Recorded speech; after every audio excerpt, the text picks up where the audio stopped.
Turn off your television sets. Turn them off now. Turn them off right now. Turn them off and leave them off. Turn them off right in the middle of the sentence I'm speaking to you now. Turn them off.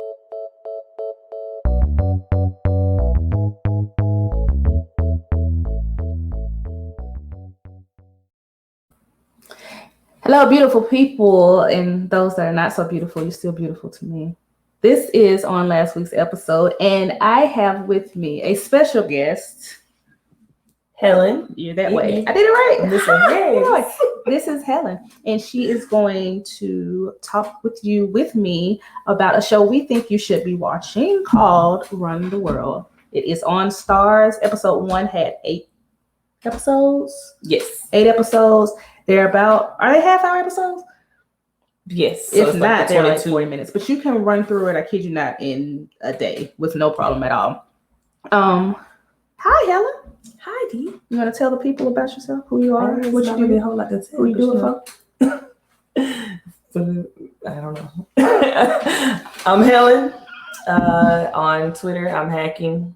So, if you want to follow me there, it's not really much to follow, but have at it. But if you want to follow, it is available. It's out there. We are trying to be efficient as possible. Also want to add, we are in front of a live studio audience. Hey, yes. Hi. So we really just want to get people to watch the show, mainly because it's great. And 2, we don't want to get canceled. So that part. With that being said, let's get into just your general impressions of the show. What do you think about it?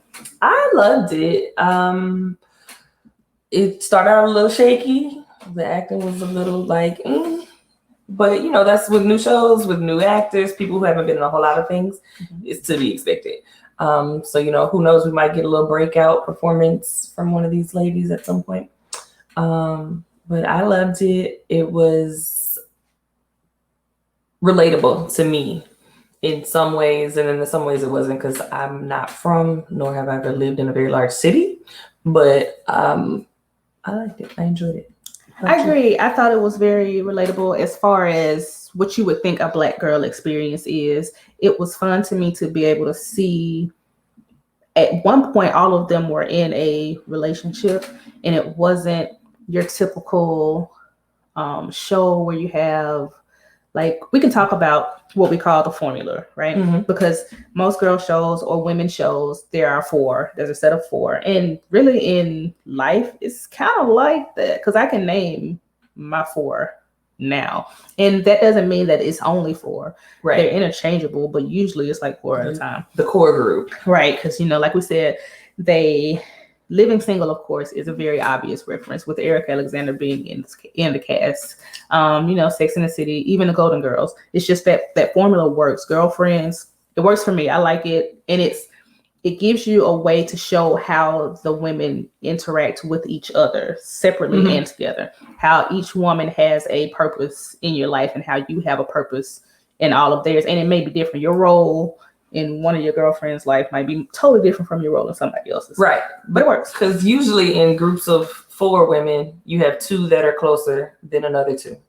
So it's like she and I are best friends, but we're all friends because we went through this set of life together and we bonded. And that's kind of like my second 4. I have many circles of friends.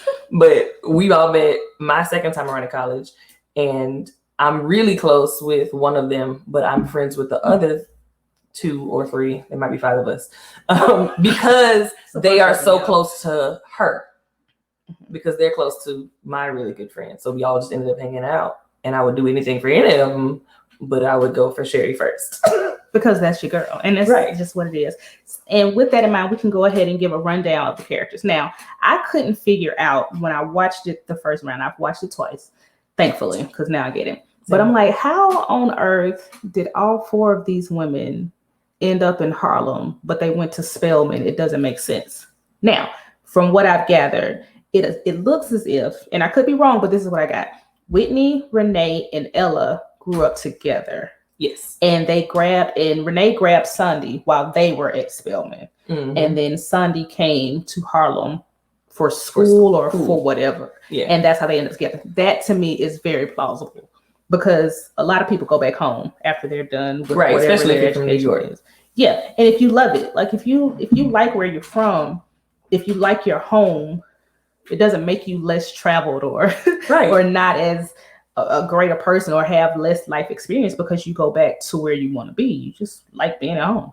Yeah. All right. So I want to kind of break down the characters and we'll kind of put their men in and what their situations are. The thing I like about this is that I don't really feel like there is a main character. I feel like it's more storyline driven. This season is kind of, you have Whitney's wedding as an overall arc, but everybody has a story. Right. And the way they spread everything out throughout, it made me feel like there was no true star, that they're all really just incorporated in the show. If you had to pick though, which storyline did you enjoy the most? Yeah, it's difficult. I enjoyed Renee's the most because she is the most ridiculous. Well, let's start with Renee. This is how I want to see, like, who will we break down first? Okay, Renee is the bubbly, fun-loving, fashionista, hoe for it, hoe of the group, but she is married. So from what I can tell, she's in a very committed marriage. She's not, just in it for whatever. But her husband made a decision that, a deal breaker. A deal breaker. It is. It really is a deal breaker. And they've decided to divorce. The way they kind of had her going through the ebbs and flows of the depression or the stages of grief about losing her husband, because you can tell they just hit a part where they love each other, is very clear, but she's bored. And I think it's a good thing to put in there because it's not just marriage, but quarter life crisis is very real.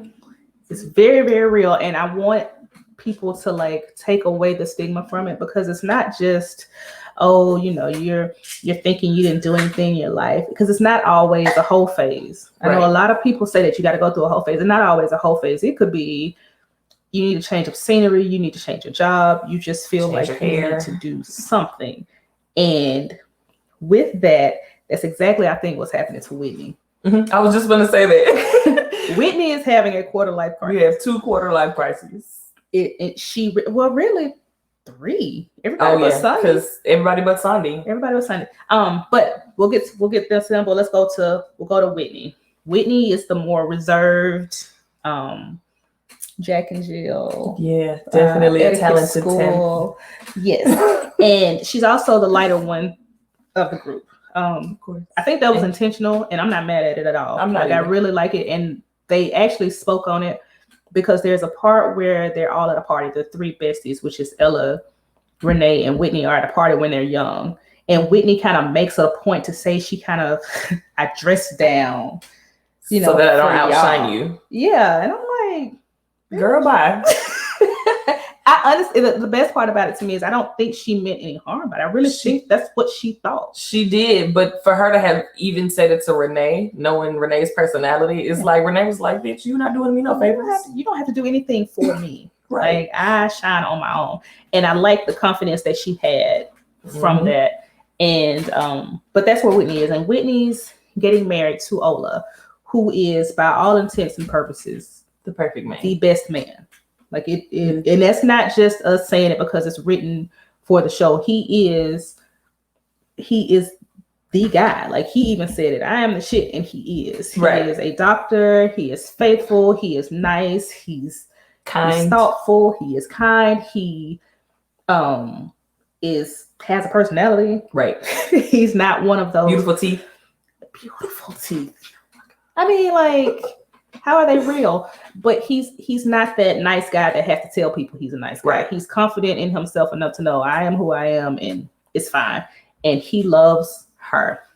Whitney's crisis, instead of divorce, before they even get married, Whitney does try to this, and it's not a whole phase that she kind of goes through. She just has sex with somebody else, and I think she almost immediately regretted it. And Not it even wasn't almost. the act. I think she regretted it before she did it, but she didn't want to regret not doing it. Oh. Look at you. That makes a lot of sense though, because like there's a part of her that regrets how she hurt Ola, but there's Certainly. a part of her that appreciates the fact that she did something selfishly. Mm-hmm. Outside of the Miss Goody Two Shoes that she is. I mean, she really is. Like they met young.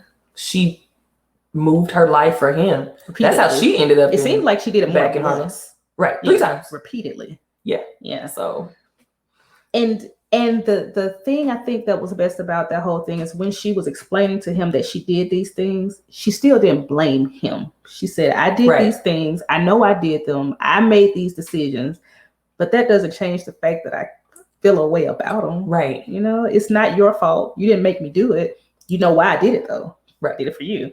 Now, speaking of people just moving away, Ella, who is probably one of the most beautiful women I've ever seen.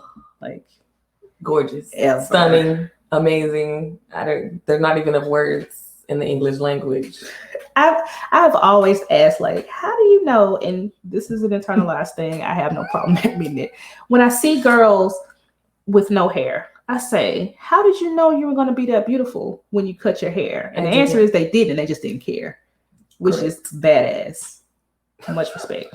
But she is gorgeous, right? She's gorgeous. And she is also going through a quarter life crisis. This is her fault.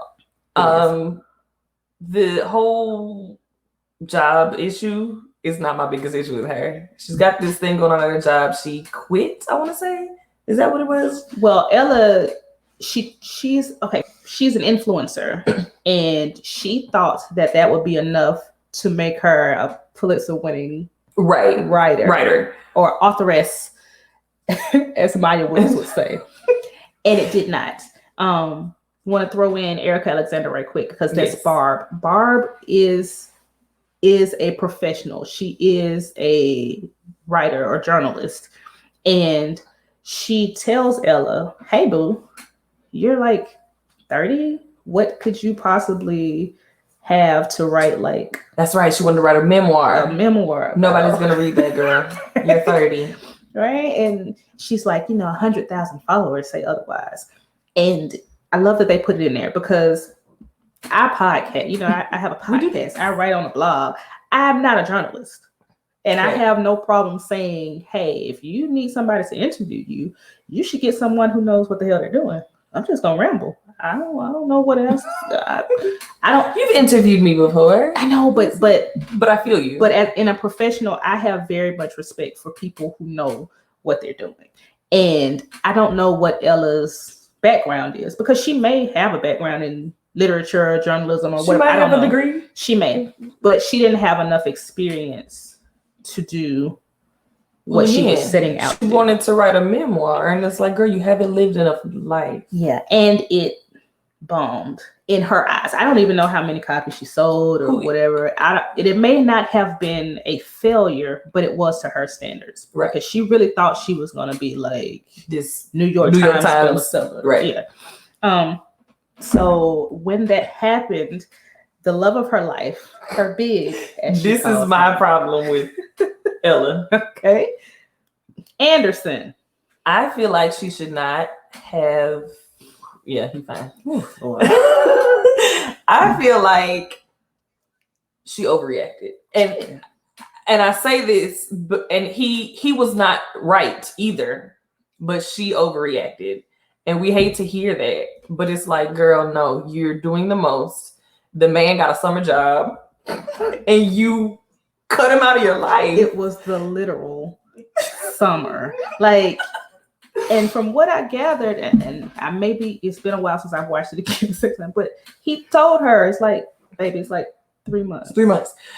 And granted, the time frame he told her within was kind of raggedy. It was wet. But, however, he told her.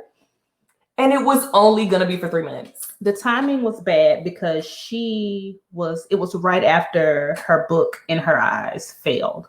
Mm-hmm. And I don't know what she expected. I don't know if she expected him to stay. I honestly don't know what it was, because I got that it seemed like they were speaking while he was there, and then she just stopped talking to him. I guess the depression got the worst. The depression got worse.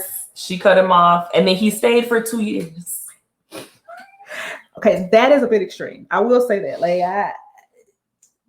But if you stop answering my calls altogether, like if you stop answering my phone calls, and then I get the opportunity to stay here and do something that I love and make this money, why would I, am I gonna fly home to see if you are okay?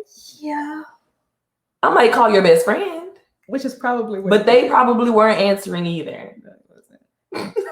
Because Satan. He's Satan to them. And I get it. I'm not saying that Ella or Sandy or Whitney are right by calling him Satan.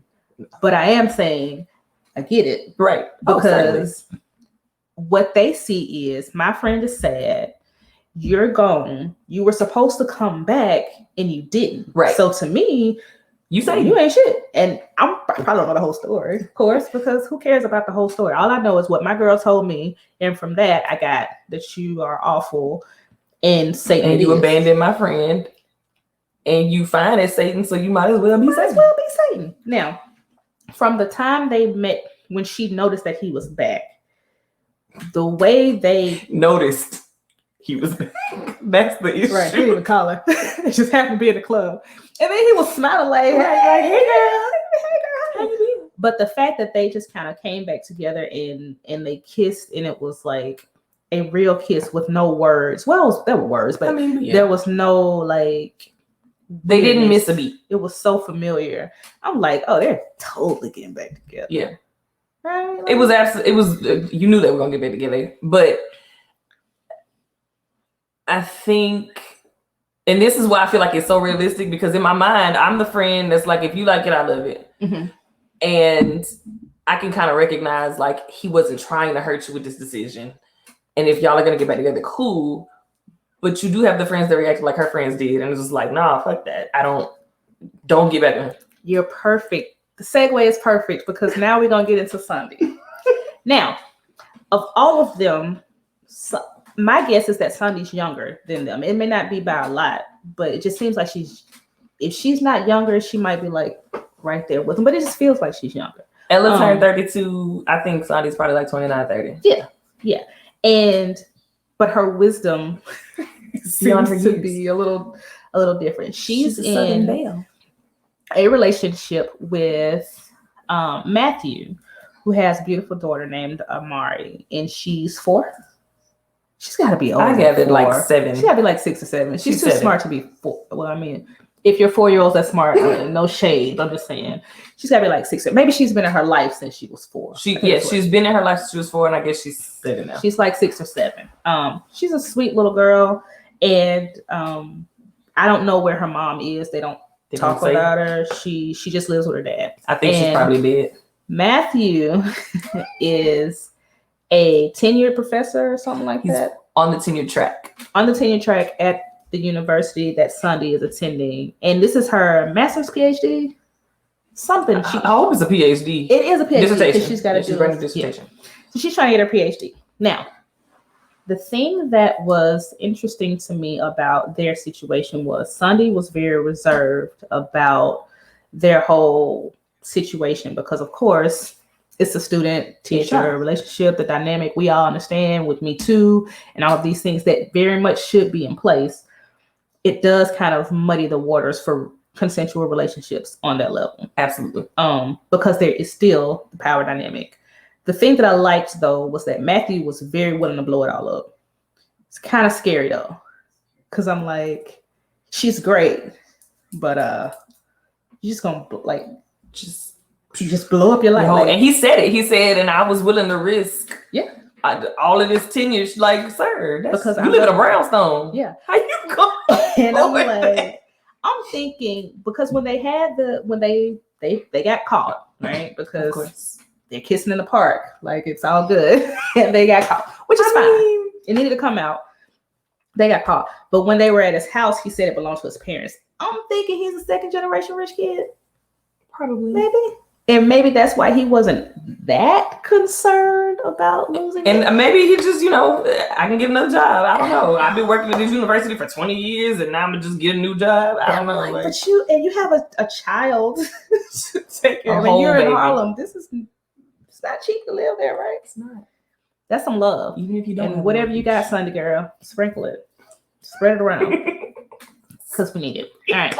So with all of that, these are the overall situations we have with our four ladies. Now, the show in itself has shown kind of everybody moving towards something different. Well, I say a split. Ola and Renee are kind of in limbo when it comes to their job and their relationship. Not Ola, Whitney and Renee.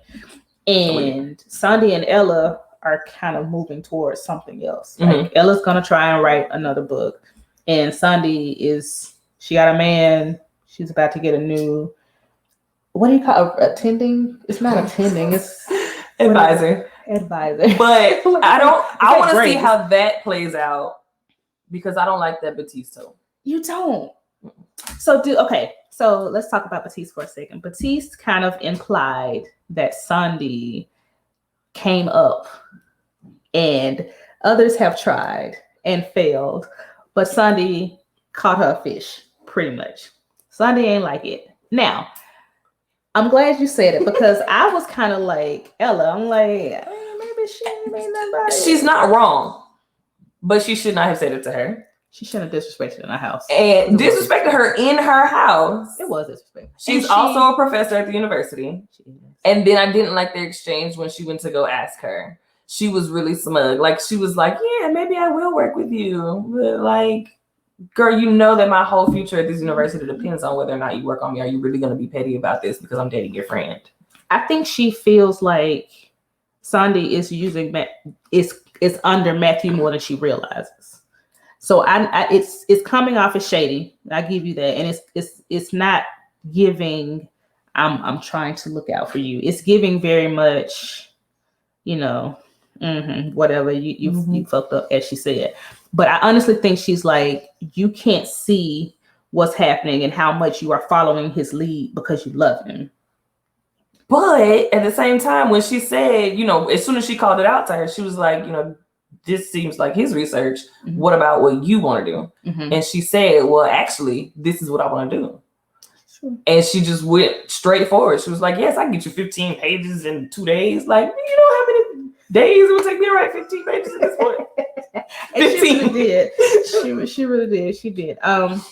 So with all of that, we kind of got you a overview of the women. We try not to spoil it because we want you to watch it. But it's nothing like, you still got to watch it because there's more. So much more.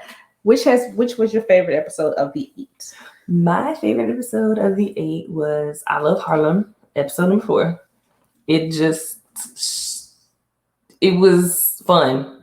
It reminded me of me and my homegirls and how I wish that we still lived all in the same place, close to one another, so that we could just roll up at each other's door and be like, get in, we're going shopping.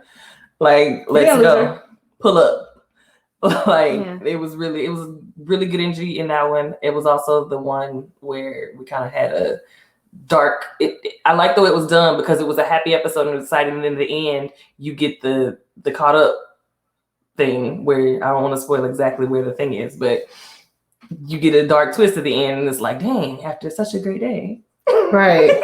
What are you doing here? You just came in the morning. I agree. I think 4 was my favorite. And then that finale. And the finale, I think, was cool because, like she said, it showed they had a day where they actually introduced another friend. So it became still the 4 without Whitney, but there was still that same formula because what's her name? Hope. I love her. She's so ridiculous. I love Hope. Hope is everybody's center. That, but also she's that other friend. So you got your group, and she's like the one that your one best friend in the group doesn't like. Yeah. And it's like, and there's no reason she shouldn't like her because Hope's great.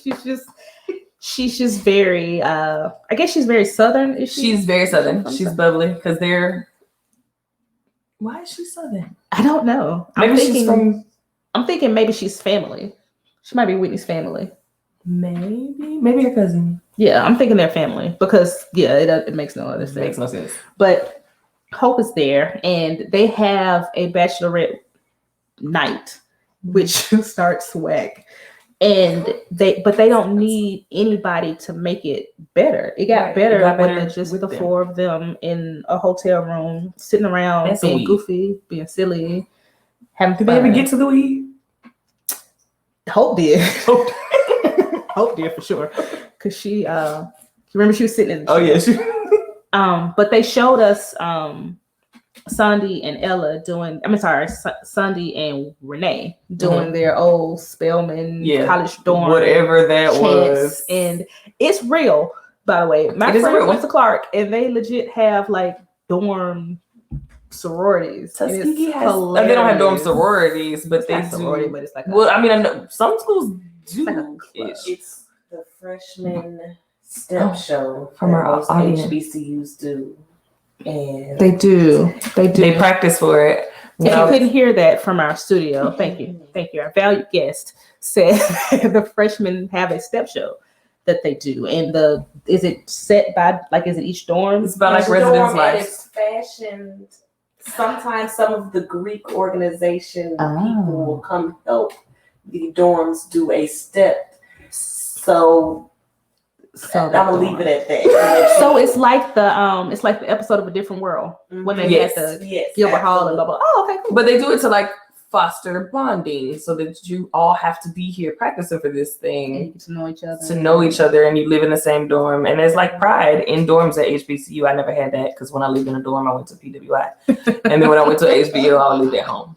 So I didn't get dorm my freshman year and did not care for such food. Our studio audience lived in an honors dorm and didn't have to participate. Yeah, shout out to Hard Honors Stillman College. Where you at, baby?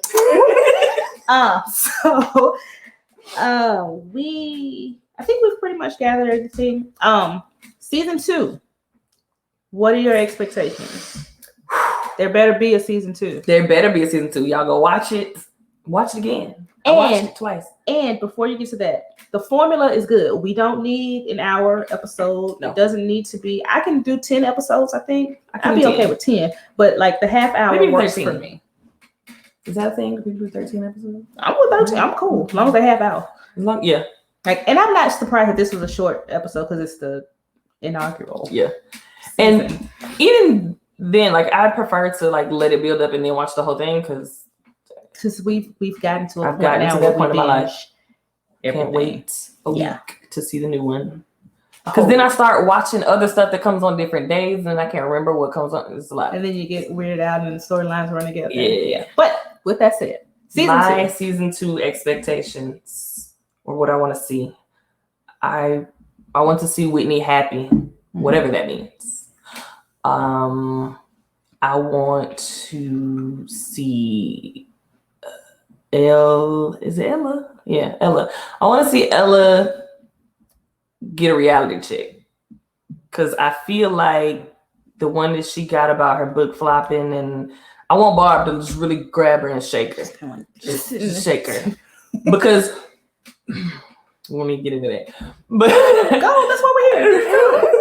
When she went and talked to Barb, was that a flashback when Barb offered her the job and she was like, okay, it made me so mad. Yeah. So I want Barb. Barb is a saint because even after that, she gave this girl a job. That's why I want to make sure we talk about her. Yeah. And it was a bottom of the barrel, get on this online social media, writing these Soulja Boy pieces. But she needed it, but I don't think she learned anything from it yet. And I want to see her really get her lesson from that. Will Anderson be helpful or hurt her in that? Because Anderson's very much, this is trash, you're better than this. We will see. Only time will tell. Barb is a saint, by the way. Barb is a saint. Barb is the elder that we want, that allows us to make the mistake, and after you make it, say, "Come, child, here in this bosom of mine." Now, I want to see more of the bartender, the lady bartender. I love her. Oh. Say Dominique, I'm talking about on like, yeah.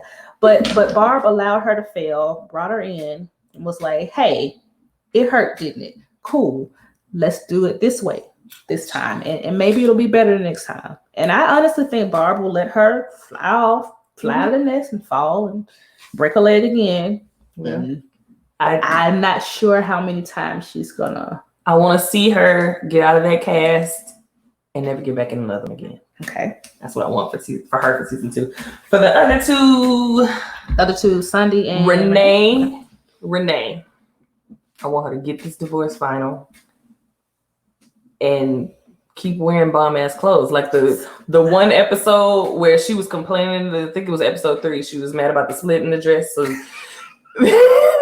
so then they show this montage of her wearing, it was the therapy episode. That was the one. I really like that episode. She had all the stuff. She had all the stuff at church, and the lady was like, but that's my kind of carrying on. Yeah. Like, if you got it, put it on. Why not? I want to see her get her divorce final, get that man out of her house, because he say he gone, but I don't know. I think he is. Now, here's my problem with them. I feel like Jason is going to flourish once they get a divorce. And I'm not sure how Renee is going to do because she's moving into a new venture. But I don't think she was wrong for getting the divorce because what he did was very irresponsible. I think that she's going to flourish too. Because, she's got this new thing that's going on. Oh, that made me feel so good. I was like, yes, quit your job. Do it. Quit that job. Don't quit your job. Don't quit your job. But quit your job. But don't quit. Make a plan, then quit your job. But quit your job. This is the sign. This is the sign. If you were looking for a sign, this is it. Pray one more time. And when he tells you in a dream to quit your job, don't quit your job. But go ahead. But I think she's going to do well, but I think that she's the type of person that'll still be upset that he's doing well. You happy without me? Yeah. Like, even though I'm happy and I'm over here living my life, I wanted you to be miserable because she hasn't dealt with the hurt and she's gonna deal with it in season 2. I wonder though, when that happens, is it more so not necessarily you want people to be miserable without you, but the realization that maybe you were holding them back, were the reason. And that's gotta sting. Everybody, right? Because it's not intentional. Of course, you're not meaning to be a hindrance, but to know that you were like, this person is living their best life after I'm leaving, and then after I left you, like you didn't even leave me. I left you, and then you went off to flourish. How dare you? How dare you? But you're not finna just out there give away all my money to some. He's doing the most. Oh, do you think the community peen, we can tell you this. Certainly. I know it happens, and I'm not shading them. Like, it's not a thing. We've talked about it's a slur. I'm not gonna say it. Sisters, right? I know it happens. And the fact that they were so cool about the dude just kind of being what he was makes it clear to me that there are no hard feelings about it. Now, Whitney tells Ola a lie in her confession. Do you think that's gonna come back around? Yes, of course. It's there on purpose. It has to. Because there's no reason for them to show that one, he's in their circle. He is. But if he's in the circle and they've met twice. I think he's a messy bitch who lives for drama. And I think he's kind of like, he was feeling her. He's mad, yeah. And like didn't expect her to be the type of girl to treat him like everybody else. Of course. Like, because she's not. You have this idea of what a fun girl is. And that's Renee. She's not a fun girl. Whitney's not a fun girl. Whitney's classy and drinks champagne in the club. Right. This could be my wife, But then once he goes to see that she just, in his mind, she's just trifling as everybody else, he's like, whatever. Wow. Meanwhile, he is the trifling one. He has fucked all 4 of these women. Everybody else, and we'll continue to. Right. It ain't gonna stop. But I do think that's gonna come back around. He's a messy bitch who lives for drama. I just know it. Because the way he looked at Ella's party, like before he walked out, Because he was like, it's. I thought it was gonna like, come back around in season 1. I did too. When she lied, I was like, no, like you putting it out there. Go on and put it on. Don't lie. If you're gonna tell him, then tell him, right? That's the next question. Do you think she should have told? No, absolutely not. You already know how I feel about that. Absolutely. She should not have told that man. She should have taken it to her grave. Here's my problem. Okay, I'm gonna cheat, and I'm just being honest. It's gonna be a very ridiculous answer. She should not have told him. She should have. No. But I do understand why Sunday told her she should and why she did. Because I think Sunday knows Whitney well enough to know that it was going to come out eventually. Like you're gonna tell him eventually. You can't not tell him. You shouldn't, but you can't not tell him. So because of that, if it's going to come out, the best time for it to come out is now. But It's when we're in the delivery room for you. well, here's the thing. I think I Sandy gave her that advice because she does know her and she knows she wouldn't be able to live with herself, and obviously it would have come out. But I think Sandy also gave her that advice from a selfish place, because she thought maybe Olu, I don't know, maybe would react better. But I hated his reaction. It was trash. Maybe. She was disappointed in Whitney, which I mean I was too. Yeah, even though I was like, "You go, girl." Like I got it. Honestly, I understood why she did it, but I was disappointed in her because, like, I mean, if you're gonna do it, just do it, and then just move on, right? Like, and that's what she tried to do. But you know thyself, right? Like, I know who I am. You know who you are. She had to tell there him. are certain things, even when you are tempted, you know that it's not gonna. But she didn't, because she was questioning whether or not she actually knew herself, because she had not ever done anything off the path in her life. Reasonable. True facts. It's a very sticky situation, which is why you should watch the show. And let us know what you think. What she should have done. Now you're gonna say no. She should have done. You're gonna say no. She should have done. It is always my response. I don't care what the situation. You shouldn't talk. Keep that shit to yourself. But again, it's mostly though because it's selfish. You are only making the person have to deal with what you have done. So they have to accept it and move on, and then they can't be mad about it later. Like that's honestly the deal. Because if you forgive me, you gotta let it go. Right. That's just true. That's just true. If you say you forgive me, you cannot bring it up like it's like it never happened. I mean, right. It happened, right? It happened. Say that. I also don't think she prepared herself well enough to tell him. She wasn't ready. She didn't. She didn't prepare herself for the possible reactions. Like she thought he was gonna have a reaction too, a better reaction. I don't know what she thought. I really don't. Because I don't know. She didn't prepare herself properly to cheat either. She didn't prepare herself for any of it, and she's just out here all willy nilly. She just kind of went for it, which I get, because again, this is where the whole quarter life crisis comes in. You make weird decisions. You cut off all your hair, which is what she should have just done. She should just cut her hair. Just whenever you're making a decision, or ask for a threesome. And then she would have got that reaction and then known, oh, I was just playing. No, she should have cut her hair, because just cut your hair. Just cut your hair. Like, just seriously. Or dye it a weird color. Or dye it. Yeah, it's cliche, but it works. I'm telling you, because it is really just you needing to control something. We're gonna run up the tab on your credit card. Do something. Like, I can't believe she didn't go talk to her therapist about it. But the reason the therapy wouldn't have helped her is because I don't think she was truly honest in her therapy until after that happened. No. Which was also another thing. I was surprised they didn't have a black therapist, but it happens. Like, it happens. It does. Sometimes you just get one and you like, well, shit, you're it. And Rosie O'Donnell looked good. She looked great. Oh my God. She looked great. The gray was working. But yes, that's pretty much it, y'all. We really, long story short, can't tell, love the show. It's not just because it's black girls. It's not just because it's 4 of them. It's not just because they're in their 30s and they're educated and they all have men, and it's not the same, formula where you got this girl that's a mess, and this girl that's broke, and this one is the F up, and this one is the total package. They are all A mess. and they are all successful, and they're all happy, and they're all sad, and they're all complicated, and I love it because And they, like you that's said, how they we are. all got equal storyline time. Like everybody has a story, and they all work together and separately. They work because that's how our real lives are. Like you got stuff going on that I don't really know about, but one day I'm probably gonna find out about it because it's gonna come to a head or something's gonna happen big, and you be like, "Oh, what? I didn't tell you." about that. Exactly. That's how Sunday was. I can't believe nobody told you. I can't believe nobody told you. You know, it's like, Right. why did anybody tell you?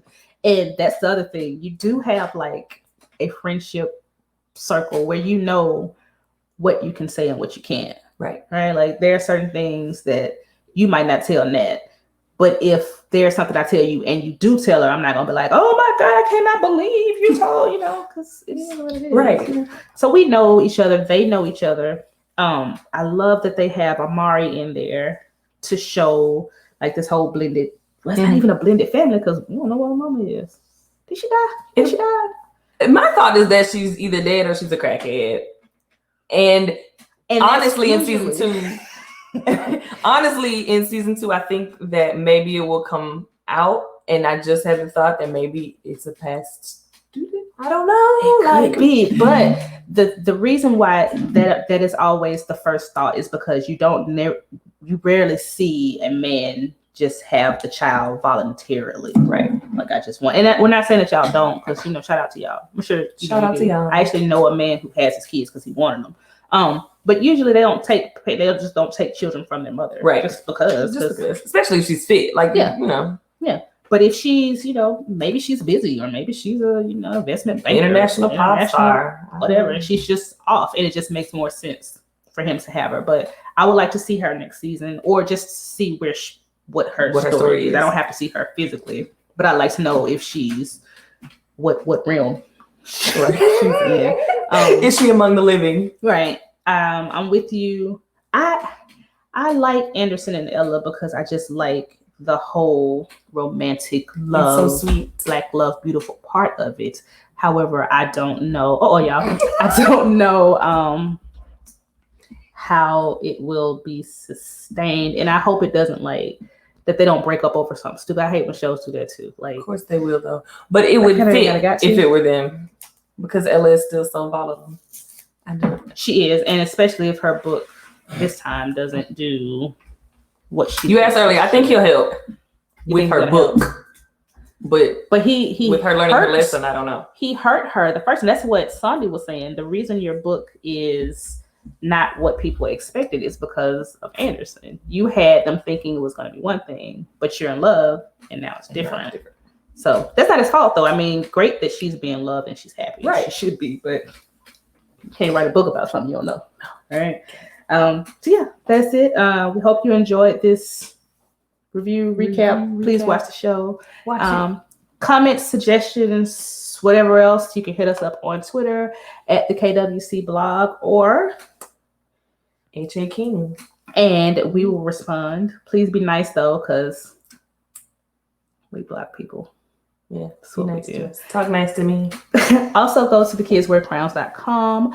Appreciate you very much. And if there is a season 2, we'll probably be here. We may even recap them weekly. We don't know. Yeah. Let us know what you think. Until next time. Peace.